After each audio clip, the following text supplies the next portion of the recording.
What is your favorite insult of all time? It's amazing how you brighten up a room when you leave.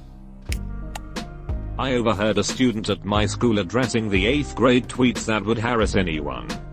I bet your parents change the subject when people ask about you. I get why people talk about you when you're not around. In the 70s, the Cleveland Browns fans would throw paper airplanes in the stadium.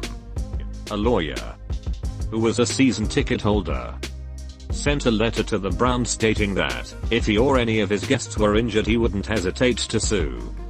It was given to a junior lawyer at the Browns organization. He sent the letter back and wrote, "Attached is a letter that we received on November 19th, 1974. I feel that you should be aware that some arsehole is signing your name to stupid letters." One of my all-time favorite burns.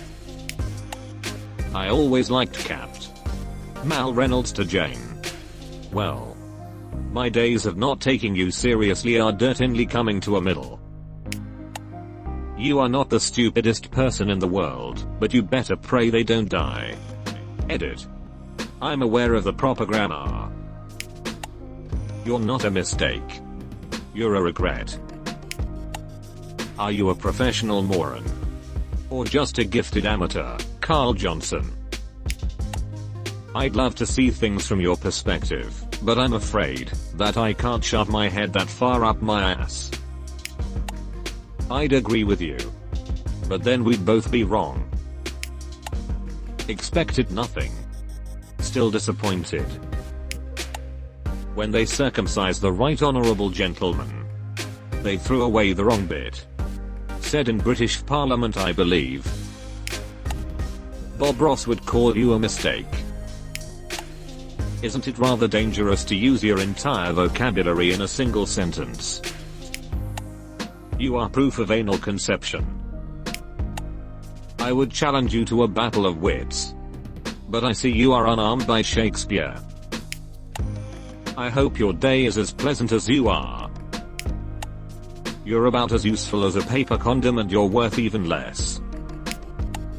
You're about as useful as in Frank's drum kit. There are approximately 300 words in the English language. But I could never string enough words together to properly express how much I want to hit you with a chair. Alexander Hamilton.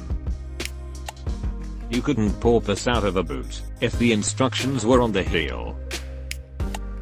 Your ass must be jealous of all the crap that comes out of your mouth. If brains were gunpowder, you wouldn't have enough to blow your nose. Pretty much anything attributed to Winston Churchill. Paraphrased. Sir, if I were your wife, I would poison your drink, madam. If I were your husband, I'd drink it. Mr. Churchill. You are drunk. Yes. And you're ugly. But tomorrow I'll be sober. You're not pretty enough to be this stupid. Damn. Did your mother only have plastic coat hangers or something? Boss to his employee, after giving them his daily work. And when you've gone and ducked that up, come find me, so I can fix it. As a highly unlikable person, I find it's hard to keep track of all the people that want to kill me. Don't you? Alan Shaw. Boston Legal. Also, there are 10 million particles in the universe that we can observe. Your mama took the ugly ones and put them into one nerd. Stephen Hawking. Epic rap battles of history. Einstein vs. Stephen Hawking. Stubby pages. My dad. Some stickhead must have swapped out my daughter for a stupid prig while I wasn't looking. When someone says go duck yourself, respond with, duck me yourself, you coward. You're not being the person Mr. Rogers knew you could be. One time I called a kid a chromosomal wasteland and I feel like no one's ever properly appreciated it. I would explain it more for you, but I have neither the time nor the crayons. Cock juggling thundercat.